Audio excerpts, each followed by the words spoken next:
নমস্কাৰ আপোনালোক সকলোকে পুনৰবাৰ আপোন নিউজৰ অন্য এটা ভিডিঅ' লৈ স্বাগতম জনাইছো। আপোনালোকৰ বাৰু মাটি বাৰী আছে নে নাই? বেছি আছে কম আছে সেইটো সোধা নাই, মাটি বাৰী হয়তো আপোনালোকৰ নিশ্চয় আছে, নহয় জানো? বেলেগ নাথাকিলেও আপোনালোকৰ ঘৰটো থকা ঠাইডোখৰটো হয়তো আপোনালোকৰ নিজৰ, অকণমান হ'লেও আপোনালোকৰ চাগে মাটি নিশ্চয় আছে। তো বন্ধু বান্ধৱীসকল, মাটি বাৰীৰ ওপৰতে এতিয়া নতুনকৈ এটা খবৰ ওলাইছে। আমাৰ ভাৰতবৰ্ষত মাটি বাৰীৰ লগতে জড়িত এটা আপোনালোকৰ কাৰণে ভাল খবৰ ওলাইছে বুলি ক'ব পাৰি, আৰু এক প্ৰকাৰে ক'বলৈ গ'লে এটা নিয়ম ওলাইছে বুলি ক'ব পাৰি। যদিহে আপোনালোকৰ মাটি বাৰী আছে, আপোনালোকে আজিৰ এই ভিডিঅ'টো চাওক। আপোনালোকৰ কাৰণে বিৰাটেই এটা ডাঙৰ খবৰ ওলাই পৰিছে, এটা বিৰাট ডাঙৰ আপোনালোকৰ কাৰণে ইনফৰমেশ্যন ওলাইছে মাটি বাৰীৰ লগত জড়িত। তো বন্ধু বান্ধৱীসকল, মাটি বাৰীৰ লগত জড়িত সেই খবৰটোনো কি, বা মাটি বাৰীৰ লগত জড়িত সেই ভাল খবৰটোনো কি, মই আজি আপোনালোকক তাৰ ওপৰতে জনাম। তো মই শ্ৰী প্ৰাঞ্জল গগৈ, আপোনালোকে চাই আছে আপোন নিউজ। আহক আৰম্ভ কৰোঁ আজিৰ ভিডিঅ'।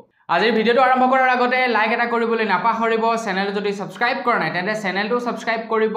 এনেকুৱা ধৰণৰ খবৰবিলাক নিতৌ যাতে আপোনালোকে এইটো চেনেলত চাই থাকিব পাৰে, তো তাৰ কাৰণে চেনেলটো কিন্তু ছাবস্ক্ৰাইব কৰিবলৈ একেবাৰেই নাপাহৰিব।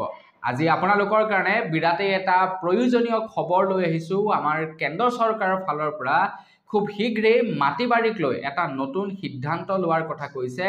মাটি বাৰীক লৈ এটা নতুনকৈ নিয়ম কৰাৰ কথা কৈছে কেন্দ্ৰ চৰকাৰৰ ফালৰ পৰা। আপোনালোকে হয়তো আগতে শুনা পায় যে আমুকৰ মাটি আমুক ব্যক্তিজনৰ লগত মিলি আমুক ব্যক্তিজনে তেখেতৰ নামত কৰি পেলালে, বা আমুকৰ মাটিখিনি আমুক ব্যক্তিজনে তেখেতৰ নামলৈ লৈ গুচি গ'ল, বা ম্যাদী পট্টা বনাই ল'লে। তেনেকুৱা ধৰণৰ খবৰবিলাক শুনে নে নুশুনে কমেণ্ট এটা কৰি জনাব।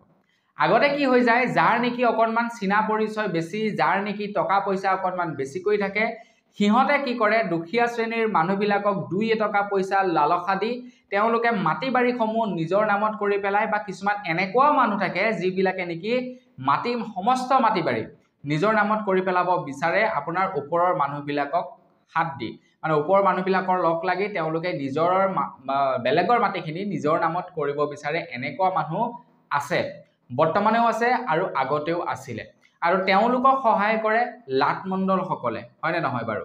আৰু সেইকাৰণে হয়তো আপোনালোকে বিভিন্ন সময়ত আমাৰ অসমত এতিয়াও দেখা পাই থাকে বহুতো এনেকুৱা লাটমণ্ডল আছে, যিবিলাক লাটমণ্ডলে নেকি টকা খায় ধৰা পৰে, বা কাম কৰিবৰ কাৰণে তেওঁলোকে টকা বিচাৰে, আৰু তাৰ পাছত তেওঁলোকে ধৰা পৰি তেওঁলোকে চাকৰিৰ পৰা হাত সাৰিব লগা হয়। এনেকুৱা হয়তো আপোনালোকে বহুতো খবৰ শুনা পাই থাকে। আৰু এই চিষ্টেমটো যে আমাৰ ভাৰতবৰ্ষত বা আমাৰ অসমত অনাগত সময়ত নাথাকিব তাৰ কোনো ঠিক নাই। এনেকুৱা ধৰণৰ চিষ্টেমবিলাক থাকিবই, সেয়া যাৰেই চৰকাৰ নহওক, হিমন্ত মামাৰেই চৰকাৰ আহক বা গৌৰৱ গগৈৰ চৰকাৰে আহক, যাৰ চৰকাৰেই নাহক কিয় তেওঁলোকে এনেকুৱা ধৰণৰ কাম কাজবিলাক কৰিবই, হয়নে নহয়? কাৰণ চৰকাৰখনে বদলি হৈছে, মানুহবিলাকতো বদলি হোৱা নাই। মানুহবিলাকে তেওঁলোকে দুৰ্নীতি কাম কৰাটো কেতিয়াও নেৰে, আগতেও কৰি আহিছে আৰু ভৱিষ্যতলৈও তেওঁলোকে কৰি থাকিব। এতিয়া মানুহবিলাককতো শুধৰণি কৰিব নোৱাৰে, কিন্তু মানুহবিলাকে সেই কাম কাজবিলাক কৰিব নোৱাৰাকৈ ব্যৱস্থাপনাটো ল'ব পাৰে চৰকাৰে। তো কোনোবা এজন ব্যক্তিয়ে যদি কাৰোবাৰ নামত জালিয়াতি কৰি মাটি এডোখৰ ট্ৰান্সফাৰ কৰিব বিচাৰে, তো তেওঁলোকে যাতে ট্ৰান্সফাৰ কৰিব নোৱাৰে, যিমান হাজাৰ পইচা ল'লেও সেই চিষ্টেমটোতো কৰিব পাৰে, হয়নে নহয়?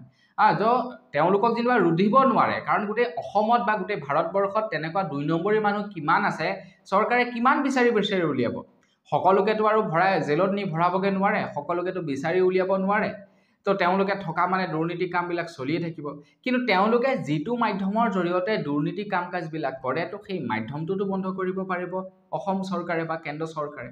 তো তাৰ কাৰণে এতিয়া কেন্দ্ৰ চৰকাৰৰ ফালৰ পৰা আধাৰ নামৰ এটা নতুনকৈ চিষ্টেম উলিয়াব বুলি জনাইছে।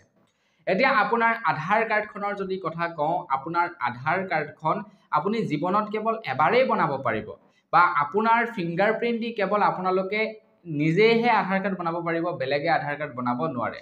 আৰু আপোনালোকৰ যদি বেংকৰ একাউণ্টৰ লগত যদি আপোনালোকৰ আধাৰ কাৰ্ড লিংক হৈ থাকে, তেন্তে আপোনালোকৰ ফিংগাৰপ্ৰিণ্ট দিলেহে পইচা উঠিব, বেলেগে 1000টা ফিংগাৰপ্ৰিণ্ট দিলেও আপোনালোকৰ পইচা উঠাব নোৱাৰিব। তেনেকুৱা একো টেকনলজিয়ে বৰ্তমানলৈকে বনোৱা নাই যে ফিংগাৰপ্ৰিণ্ট আপোনাৰ ডুপ্লিকেট কৰিব পাৰে আধাৰ কাৰ্ডত। আধাৰ কাৰ্ডৰ ফিংগাৰপ্ৰিণ্ট ডুপ্লিকেট কৰিব নোৱাৰে। এজন ব্যক্তিৰ কেৱল এখনেই আধাৰ কাৰ্ড গোটেই জীৱনত বনে। তো আধাৰ কাৰ্ডৰ এটা নিৰ্দিষ্ট নাম্বাৰ থাকে আৰু সেই নাম্বাৰটোৰ পৰা আইডেন্টিফাই কৰিব পৰা যায় যে এইজনে সেইজন ব্যক্তি বা এই আধাৰ কাৰ্ডৰ নাম্বাৰটোৰ লগত এইজন ব্যক্তিৰে ফিংগাৰপ্ৰিন্ট মেটচ হৈ আছে সেইটো আমি ক্লিয়াৰ কৰিব পাৰো এতিয়া কেন্দ্ৰ চৰকাৰৰ ফালৰ পৰা কি কৰিছে এতিয়া ভূ আধাৰ উলিয়াব বুলি জনাইছে অৰ্থাৎ মাটিৰো আধাৰ কাৰ্ড উলিয়াব বুলি জনাইছে সাপোজ যেনিবা আপোনালোকৰ এটা 1 বিঘা মাটি আছে আপোনালোকৰ সেই 1 বিঘা মাটিৰ এগেইনষ্টত এখন আধাৰ কাৰ্ড প্ৰস্তুত কৰি দিব আপোনালোকক কেন্দ্ৰ চৰকাৰৰ ফালৰ পৰা যিখন আধাৰত হয়তো ফিংগাৰপ্ৰিন্ট আপোনালোকৰ থাকিব সেই মাটিডোখৰ যদি ইন ফিউচাৰ আপোনালোকে কাৰোবাক বিক্ৰী কৰিম বুলি ভাবে তেতিয়া আপোনালোকে ফিংগাৰপ্ৰিন্ট দিলেহে সেই মাটিডোখৰ ধৰি লওক বিক্ৰী কৰিব পাৰিব যদি ফিংগাৰপ্ৰিন্ট নিদিয়ে তেন্তে আপোনালোকৰ মাটিডোখৰ যিমানেই চেষ্টা নকৰক কিয় বেলেগৰ নামলৈ উঠাই ল'ব নোৱাৰে আপুনি যদি ফিংগাৰপ্ৰিন্ট দিয়ে তেতিয়াহে তেখেতৰ নামলৈ যাব যদি ফিংগাৰপ্ৰিন্ট নিদিয়ে তেতে আপোনাৰ নামতেই থাকিব সেই মাটিডোখৰ কোনেও সেই মাটিডোখৰ ইফাল হিফাল কৰিব নোৱাৰে দখল কৰিব পাৰিব কিন্তু নিজৰ নামলৈ উলিয়াব নোৱাৰিব